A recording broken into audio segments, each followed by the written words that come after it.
Okay, that's good. I'm glad. I'm glad that you are feeling fantastic. Are you feeling fearless? I think so. Okay, that's good. That's good. Because it's the time of the show where we do something dangerous, where we throw caution to the wind. Yes, sir. Where we take all that advice that people give us about how we should conduct ourselves online and who we should and shouldn't pay attention to, and we ball it up, throw it out the window. Anthony, what are we going to do? Mr. Craig Hoffman, sir, Mm-hmm. the fellow audience out there, what we're about to do is read those comments, baby. Yes. Yes, we are.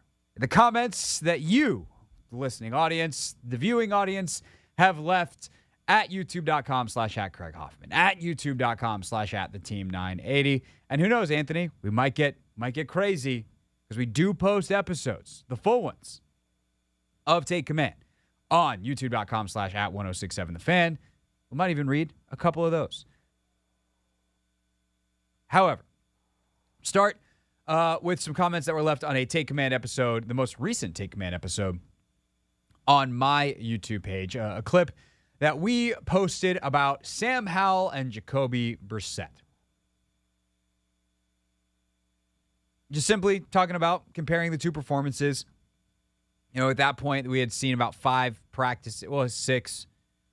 Yeah, 6 practices. We recorded this Tuesday before minicamp began. And Dennis said, and by the way, Dennis, late edition. Just an hour ago, this comment came through. So we really do check until the last possible second. But Dennis says, any Washington fan that thinks Sam Howell is going to be the starter the whole year with Brissett behind him and the coaching staff's job is on the line, you're not paying attention. I hope I'm wrong, but we'll see. I don't think that's the case necessarily, but I do think it's a more relevant point than a lot of people are giving credence to. If we get to August and Sam Howell is not progressing at the rate that he should, or let's not even say the rate that he should, because that implies it's about just Sam. Oh, he's a 5th-round pick in his second year. Okay, let's pretend he was a 3rd-round pick so we can just skip all over those comments about, well, they had him higher. Let's say he was a 3rd-round pick in his second year, and you were invested in him as the future of the franchise. That trajectory, you could look as like, okay, he's growing, but we're going to have some growing pains, and all right, we're just going to live with them because it's better in the long term. This coaching staff ain't going to be about that life, especially if Jacoby Brissett will be able to produce at a consistently higher level. And if this defense starts cooking and the only reason they're not winning games is because Sam Howell turns the football over, then yeah, that's going to be a problem. So if they get to August and they think that's going to be the case, they could also try to keep splitting reps, eventually give Brissett the job, and then hope that Howell is ready by October to take over the job, and he's gotten better, but he's not ready week 1. I would say that is a more likely scenario that he – actually, I don't know. Anthony, what do you think? More likely that Howell starts the season and gets benched or starts on the bench and then overtakes Brissett? That's a fun question. I think it's more likely that he starts the season before getting benched. Again, this is a must-win season for Ron. Yeah, you're probably right. He has, positioned Sam to be the guy. And also, us only having 2 preseason games doesn't necessarily, help Jacoby to an extent. Well, maybe it could. The thing is that they've got the 3. They'll probably only use 2, like you're saying. But the joint practices are everything. If they get to those joint practices, here's the most likely situation of like when they decide. They get to the joint practices, they're still a little unsure, right? If Sam comes out and crushes it, amazing. If Sam comes out and stinks, okay, well, we go into those joint practices with Jacoby splitting reps anyway. But let's say they're kind of on the fence, joint practices come. That's it. Those 2 practices will determine who the starting quarterback is week 1. If Sam does what he needs to do, they'll keep investing in him. They'll live with some of his mistakes. They'll get through it. if he's bad, if they're like, oh, God, against a defense that doesn't know what's coming and he's got to react to, he doesn't know what they're doing, he's less familiar, he ain't ready. And Baltimore is obviously going to come in very disciplined, like it's Baltimore. We know what that organization's about. And he's bad, like Jacoby will be the starter. And again, like I think for the success of the team, the winning and losing, either one's going to be an okay option. But the higher ceiling is obviously Sam. And also that gives you a plan for the future. So I hope that it works out that way for them. And I could do without a quarterback controversy. I'm hoping that Sam continues to just grow and learn and get better and we don't have any, like he's not going to play 17 great games because who does? But I hope that he generally is good, and I think that's very much still on the table. Yeah, when late July rolls around, early August, as long as he has that playbook, ingrained and like he has a better understanding, I think our safe bet is going to be Sam moving forward. Right now, a lot of people are, freaking out that he's sort of kind of has some good days, some bad days. Like, it's June, though. It's early. Yeah. If this was October or September, I would be very concerned. Yeah. Domo Skywalker says, here y'all go with the BS media, and y'all fans are just going to eat it right on up. Shaking my head. Now here come the start Jacoby Brissett comments. We did the most nuanced, like, hey, this is the context of it conversation. I knew we were going to get comments like this. People can't help themselves. They feast. Like, our job is to talk about the information that we have. That's all we can do. We can't, and then like kind of project it forward. But like, we can't create information. The best we can do is what we just did. Like, if this, then that. If that, then this. And so, I don't know what you want us to talk about this time of year. I don't know how else to do this. It's not just for drama or speculation. It's just like, hey, we're people talking sports. And that's what happens this time of year. But to the substance of what we're talking about, yeah, I think what you said is 100% accurate. Because like I was saying with Scott earlier, the play calling is going to be a massive factor here, and we're not even talking about that at all right now. Like they're running everything right now in the pass game. Well, what happens when they create a game plan that's a ton of screens, a ton of RPOs, a ton of quick game, the stuff that Sam does well mixed in with some play action shots and an effective run game? Like that's what this offense is going to look like. It's not what it looks like right now because they have to get all the component parts and not in the percentages and dosages that they're going to do it in an actual game. P says, I mean, in the past, media said a player has had the best camp ever and should be a breakout in the regular season, but they flop really bad, so hopefully he learns and balls out in the regular season. And that's the thing. Like, this is also the time of year where guys try stuff, or guys try stuff either way. They try to be super conservative and don't take any risks, and that leads to guys not producing in the regular season because they've not tested their limits and they don't know where the line is of where they actually need to be to perform. And then, obviously, you see the opposite, and I think especially at the quarterback position, although I would say a guy like Brissett not necessarily doing this, but there's some stuff where I think Howell just is like, let me try this. Let me see what I can get away with. Oh, that works. Oh, that did it. And that's part of playing in the regular season. And that's why sometimes I think EB lives with the mistakes, and he's like, all right, we'll just see. They talk through it, and everything's fine. There's other times where EB is ready to bite Sam's head off, and you're like, well, that probably wasn't an allowable mistake based off how he reacted to that.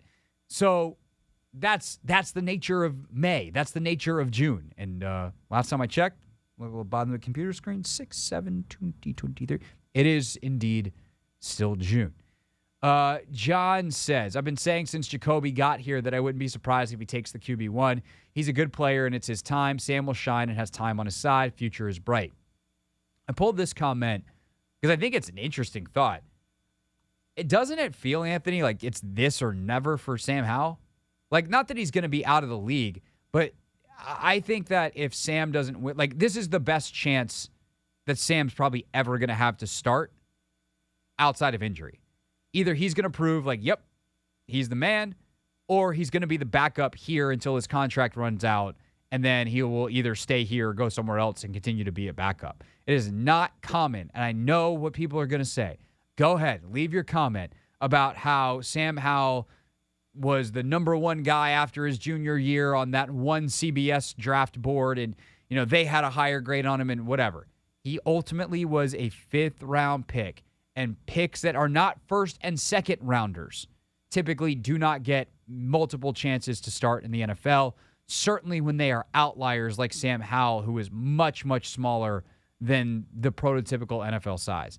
It does feel like the future, I understand the future is bright kind of comment because of his talent, but it does feel like it's this or never for Howell, which is crazy because it's year 2, but am I wrong there?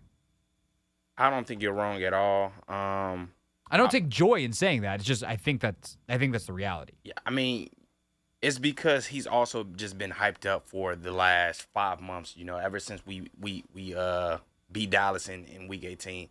But it's also, I think, us just having high expectations for him off that game. I think you look at Jarrett Stidham and what he did for the Raiders against the 49ers last year, where he lit the number 1 passing defense up, and everybody was like, oh, my God. Could he be a potential, starting quarterback in the league, for someone else? And then he goes out the next week and loses to the Rams and Baker Mayfield. So it's more so, I think, everybody being anxious to see, what Sam Howell will do with a full offseason and, 18 weeks in front of him, as opposed to, just going off that one Dallas game. I think it's just us, being impatient, to be honest. Yeah, no, I agree. Impatience is a Washington football fan specialty. Oh, it would have been so much funnier if I hadn't stumbled over it. Whatever. Hit the button. Come on. Do it. Oh, is this just not going to work at all today? Cool. Is your board up? No, it's frozen. There's supposed to be a sound effect here that went, "We are the Commanders," from the Doug Williams press conference, and my board apparently is frozen. That's a good thing to know now before I try to do real things later. Do you have my board up? Can you hit that sound effect? I don't have you don't have that one up. Well, insert the Price is Right bum bum ba-dum sound here, and on to the comments we go. This is Never Read the Comments on the Hoffman Show, Team 980, always live on the free Odyssey app, streaming live on YouTube, youtube.com/@theteam980. Anthony, say hi to the internet. All right, EB, this is from Wilford. How many people have you ever met named Wilford? Not many. Not many. Wilford, shout out to you. EB brings a sense of urgency that Washington desperately needs after 20-plus years of mediocrity. Hopefully it translates in official games. This on the changes, kind of my observations of Bieniemy last week at practice, my first day out there.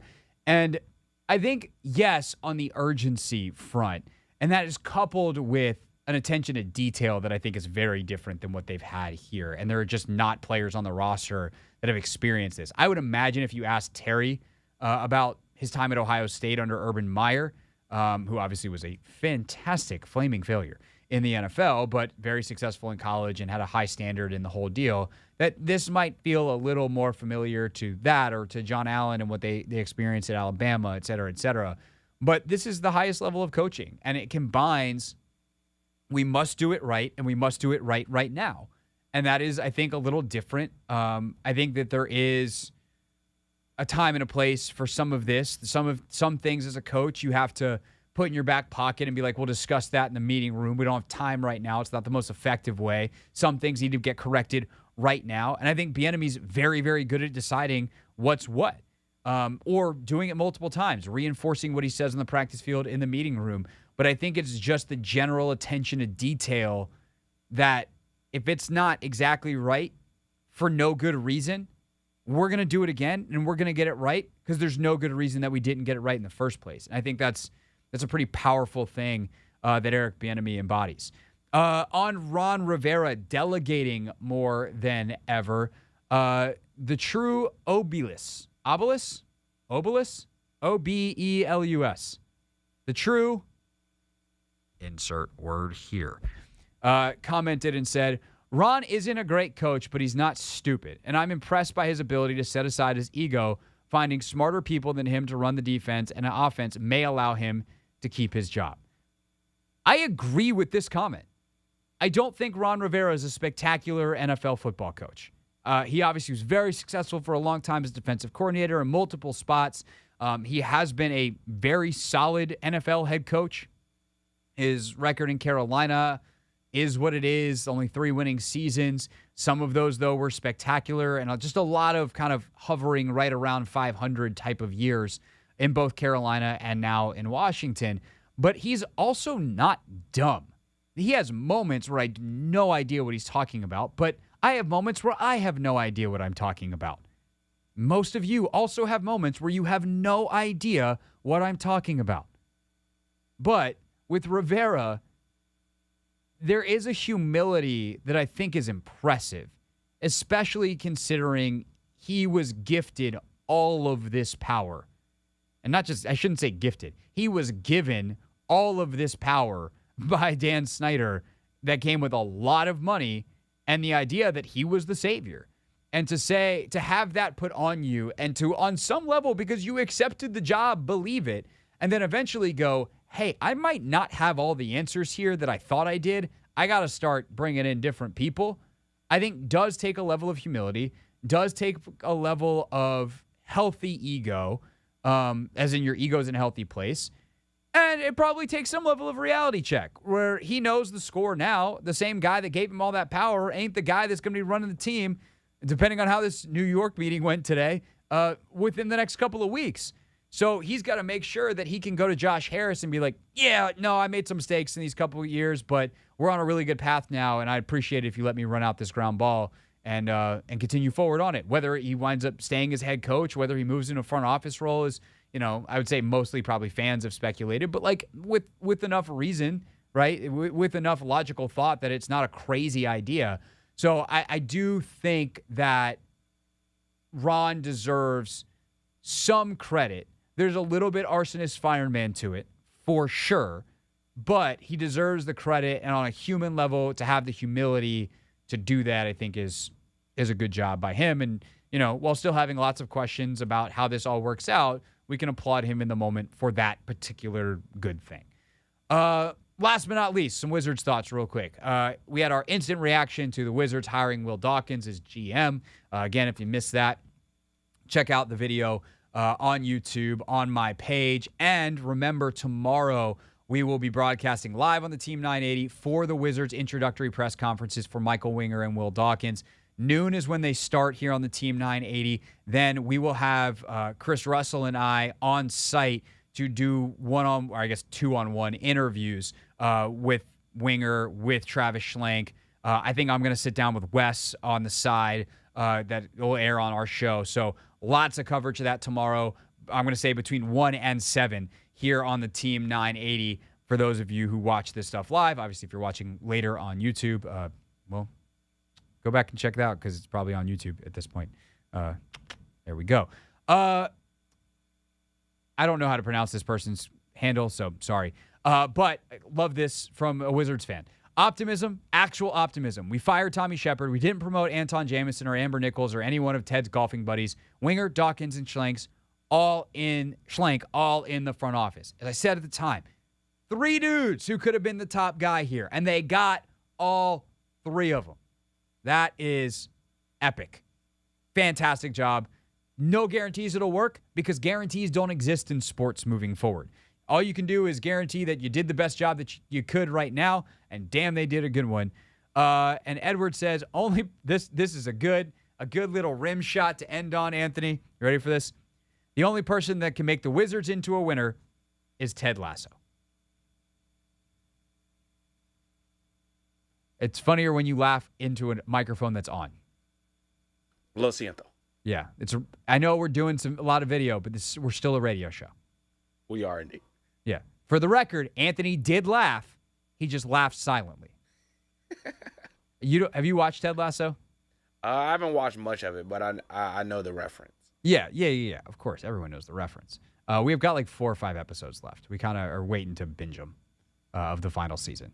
So, apropos of nothing. Well, I guess apropos of that comment. All right, if you would like to leave a comment, youtube.com/@Craig Hoffman, youtube.com/@TheTeam980. Full episodes of Take Command, youtube.com/@1067. The Fan. This is The Hoffman Show on the Team 980 and the Odyssey app.